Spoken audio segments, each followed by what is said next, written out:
going on, everybody? It's your boy, Dead On Dave, and welcome back. Thank you. I hope you had a great Christmas and everything, but it's time to get back to wrestling. So welcome to your Daily Focus. We're going to do a SmackDown review a little bit later on. I'm not sure who's going to join me. Probably maybe Jeff, maybe Crowley. Who fucking knows? I have no idea because everything's chaos and the world is ending. Probably not. Kidding. Check this out. So because I'm going to do one later, there's something I wanted to talk about now, and I won't take up too much of your time, but here's something very interesting. For the past month or so, I've been advocating the Undertaker-Bray Wyatt match at WrestleMania 31 because I've been reading the most about it, and to me it makes a lot of sense. But apparently, behind the scenes, there's a power struggle, which we all know about. But apparently, this power struggle between Vince McMahon and Triple H is coming to a head over this very thing. Now, Triple H doesn't give a fuck who The Undertaker fights. Apparently, he wants it to be Bray Wyatt, and that's who he wants it to be. But it's not for The Undertaker's sake or for Bray Wyatt's sake. It's because he wants that match with Sting. It makes sense. It only makes sense to have Sting fight Triple H at this point because they debuted Sting and taken down the Authority. So look, they've set the wheels in motion. So I don't understand the story really. I don't get the struggle. Where's the struggle? Vince, you okayed the storyline to have the vigilante Sting take out Triple H. So it doesn't really make any sense to do this any other way at this point. Now, Vince is apparently still trying to push hard for Sting and The Undertaker. Sting and The Undertaker, Sting and The Undertaker. What we're going to do is we're going to have Sting, who's 56 years old, and we're going to have The Undertaker, the greatest performer in WrestleMania history. And we're going to have the most boring fucking match that should have happened a decade ago. And people are going to love it. It'll sell the network. The problem is, Vince, it's not. It's not going to sell the network. There is a very small contingency out there of people who I think really actually, when they sit down and think about it, all right, any of you out there who want to see the Sting Undertaker match, take your fucking fan cap off for a second. Take your fucking mark cap off. Sit down for a moment, okay? Chill out. Think about this match. Think about the fucking match that The Undertaker and Sting are likely to have. Right. Let's think about how bad the Undertaker match has been as of late. It was just the Brock Lesnar match for one. But his performance against CM Punk wasn't fantastic. He was in there with a great performer, and that hid a lot of Undertaker's discrepancies. The same can be said for his past 4 matches prior to the CM Punk match, because he was in there with either Shawn Michaels or Triple H. Guys who knew how to work within the limits of The Undertaker. Sting is older. He's less mobile. He's not the same type of performer as those guys are at this point. There's no way Sting is going to be able to bring out the best in The Undertaker. And The Undertaker certainly is not going to be able to bring out the best in Sting. It will not be a long match. It would be a very short, probably gimmicky match, and I don't think anybody wants to see that at a WrestleMania. You want to do it on another card?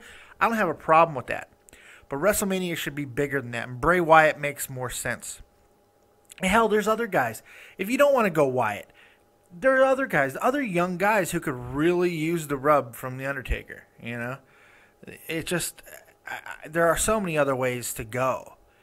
Then, I mean, hell, do Taker versus Cena. I'd rather see that than Taker versus Sting. I'd rather see Taker versus Cena than fucking Taker versus Sting. The only problem is Cena doesn't have anything Taker wants anymore.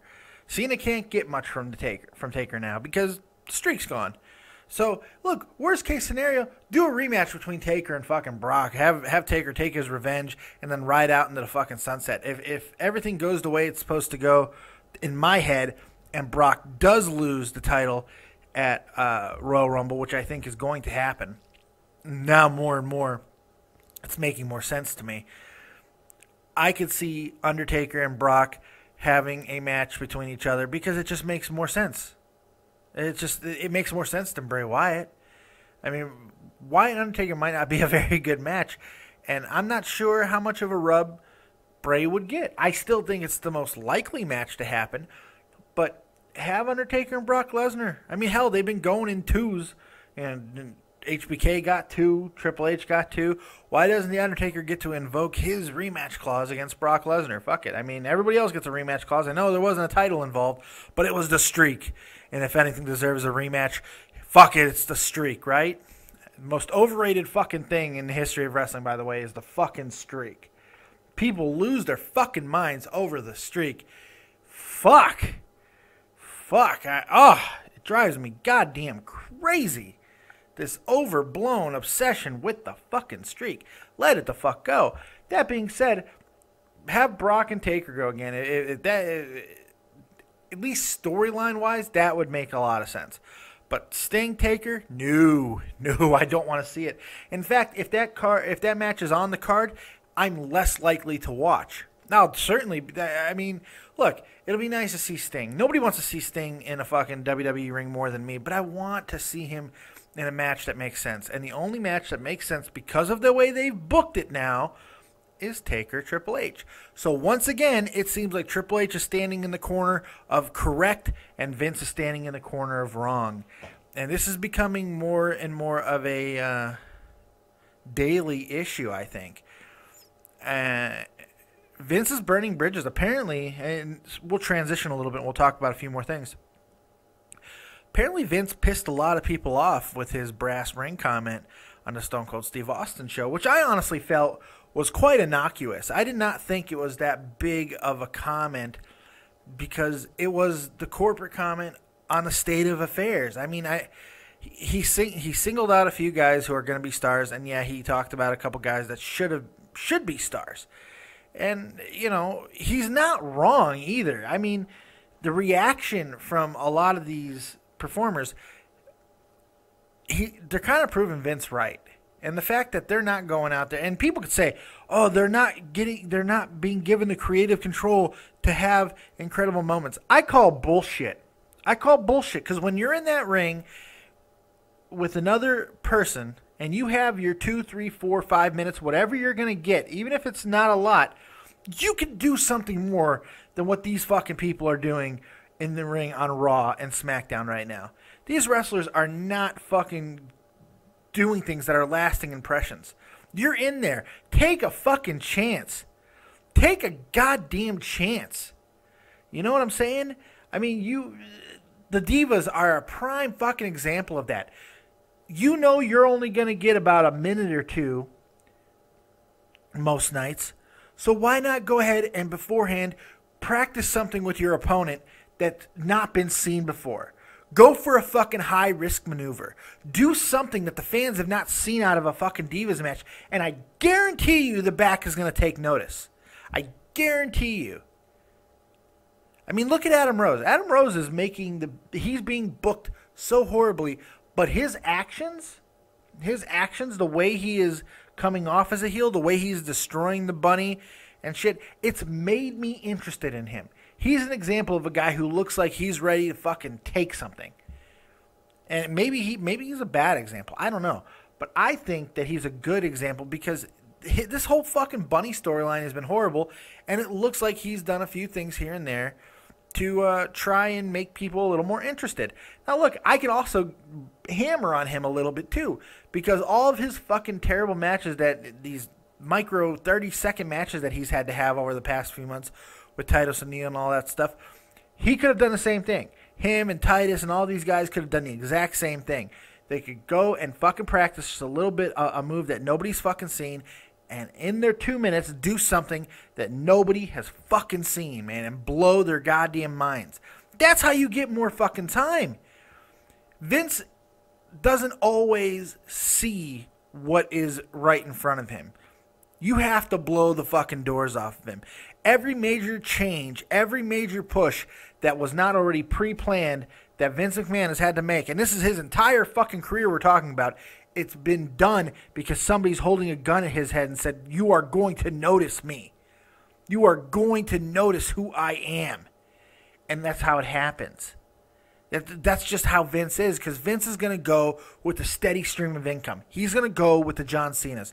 He's going to go with the Roman Reigns. Why? Because even though they're not taking the business to new fucking heights, they are making him money consistently. For as long as he's been in business, the Hulk Hogans, the Ultimate Warriors, the Andre the Giants, the John Cenas, the Big Shows, they have made him money consistently.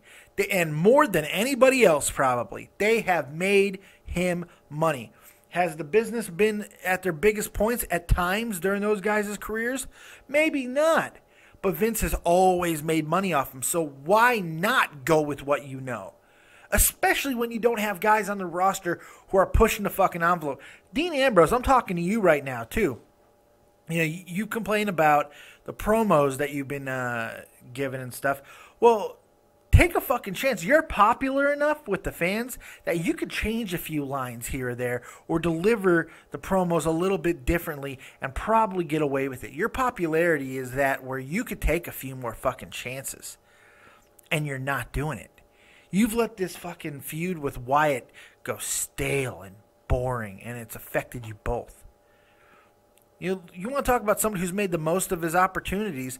It's Seth Rollins. Of the three guys from the Shield, who has made more of their opportunities more than Seth Rollins? And where has he done it? It certainly hasn't been on the fucking mic. It's been in the goddamn ring. Because he goes out and he does shit every single match that makes an impression. And that's, yes, he has more athletic ability than some of the other guys, but a lot of the stuff he does, it's not things that Dean Ambrose can't do. It's not things that Roman Reigns can't do. I mean, maybe some of the over-the-top rope stuff, but if you notice, Seth Rollins has cut a lot of that over-the-top rope shit out recently and has been focusing on more high-impact moves with inside the ring. He is a natural ring general, this Seth Rollins is, if you haven't noticed. This guy can fucking go. Plain and simple, and that's why he is making a difference. Daniel Bryan was the same fucking way. Dolph Ziggler is the same fucking way. Now, all three of these guys are taking the gun and putting it to Vince McMahon's head. Now we're transitioning into another story that I've been reading a lot about, and making him question whether Roman Reigns is the guy to win the Rumble and subsequently headline WrestleMania. Because all three of these guys are very much more deserving, especially if the rumors are true about Bryan coming back before the Royal Rumble. Because right now, Bryan is on track to be at the Royal Rumble. He just is. I mean, 3 weeks ago, they said his return date was 2 months. Guess what was in exactly 2 fucking months? The Rumble. The fucking Rumble. And it's a perfect match to have him returning, because you can have him come back as 30. Have him come back as 30. He doesn't have to take any of the grind. He can work a very safe match. Because by the time he comes in, the ring can be cleared out. There won't be a lot of people there. And he doesn't have to work a whole hell of a lot. He can kind of ease himself back into it. Hit a couple of his moves, make sure everything's okay. And if something goes wrong during the match, that's why you have, in the Final Four, you have guys like Ziggler and Rollins and Reigns, if you still want to go that route, and Wyatt and Ambrose. You have those guys in there in the final few, just in case Bryan gets in the ring, hits a move, and he's like, oh, my neck, oh, my elbow. Then one of the other guys is your plan B. It's called a contingency plan. But the point is, Ziggler, Rollins, Bryan, they are holding the gun to Vince's head, and maybe even Ambrose to some extent. They're saying, you know what, maybe Reigns is not the right fucking guy, Vince. We are. Ziggler's making the loudest case, by the way.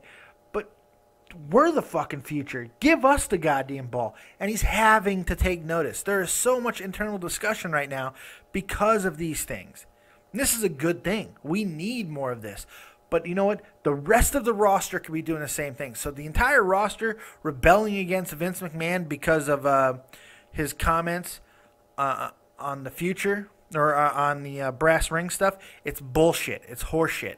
And you know what? Triple H tried to do damage control and gave a speech to the locker room, and apparently the locker room responded poorly to it, even though everyone down at NXT loves him. Well, this is kind of logic-based. The people who are up on the fucking roster now, these are all people who were with Triple H as Triple H was a performer. They're not going to have that same respect for Triple H as an authority figure because for so long, what was Triple H? He was one of the boys. He was just one of the boys and nothing more than that. So even though he has power, I guarantee, especially a lot of the older guys, they do not look at Triple H as a serious, authoritative type of guy who's going to help their future. You know, that's the way they look at him. But guess what? Triple H has a whole roster of young guys who do believe in him, who do look at him as the boss, who do think he's going to be the authority, and they just so happen to be the best workers in the company right now. And of course, I'm talking about the guys down at NXT.